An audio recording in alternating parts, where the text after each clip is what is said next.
Hey guys, welcome to the 9th C# tutorial that I'm making for the new Boston, and in this tutorial I'm going to be showing you how to use the switch statement. And the switch statement is basically just an alternative to if and else.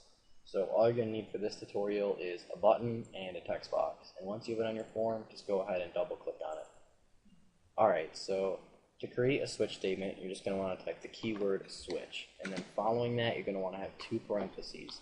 And inside of these parentheses is where you're going to want to type what you're checking. And we're going to be checking textbox1's text. So we're just going to put textbox1's text inside of there. And then you're just going to want to put two curly braces. And inside of these curly braces is where you're going to want to create all of your cases. And I'm just going to go ahead and create a case and then explain what it is. So I'm just going to do case and then... Okay, so basically what this is right here is it just says case Adam, and this is basically like saying if textbox1's text equals Adam, then after this colon, we're just going to put what we want it to do. And we're just going to have a message box show saying hello. So we're just going to say hello. Alright, and then in every case, you're just going to want to put break following it. And there are instances where you may want to put something different, but we're not going to learn it in this tutorial. So just put break after every case at the bottom. So what break basically does is it just breaks out of the switch statement.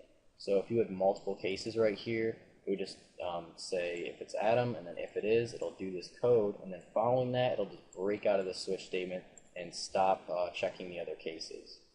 So let's just go ahead here and make sure that this works. So if we put textbox1's text as Adam and click the button, we should get a message box saying hello. Yep.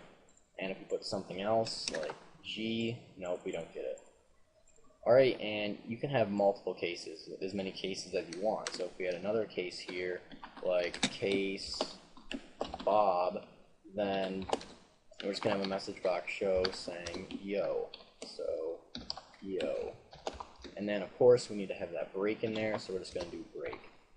And now I can really explain break more. So if textbox1's text was Adam, it would say, alright, let's do this code right here. We're just going to have a message box show, and then following that, it's just going to break out of the switch statement. So it would just go down here. It wouldn't even check Bob, because textbox1's text can't be Bob and Adam. It can only be one of the two.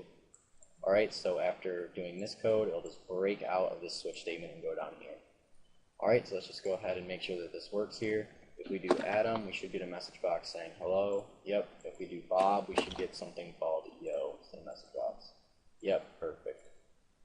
And in switch statements, the default or the else would just be default. You just type default right there, and then just put a colon following that, and then whatever you want it to defaultly do. So if both of these aren't true, so if textbox1's text isn't Adam and it's not Bob, then it'll just do the default. And we're just going to have a message box show saying your name isn't important. So your name isn't important. And then of course we need to break, so we're just going to do break. Alright, so let's just go ahead and make sure that this works here. Go ahead and type Adam in, we get hello. If we do Bob inside of here, we should get yo. And if we do anything besides Bob and Adam, we should just get your name isn't important. Yep, your name isn't important. Alright, and you can do this with really any data type. So if you wanted to do like int I equals 5, then what you could do is switch I and then check to see what I's value is. So case if I equals 4, then we're just going to have a message box show saying you're too young. You're too young. And then got a break, of course.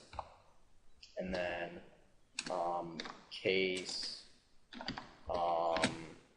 16, message box show saying you can drive. Alright, and let's just put I equal to 16, I guess.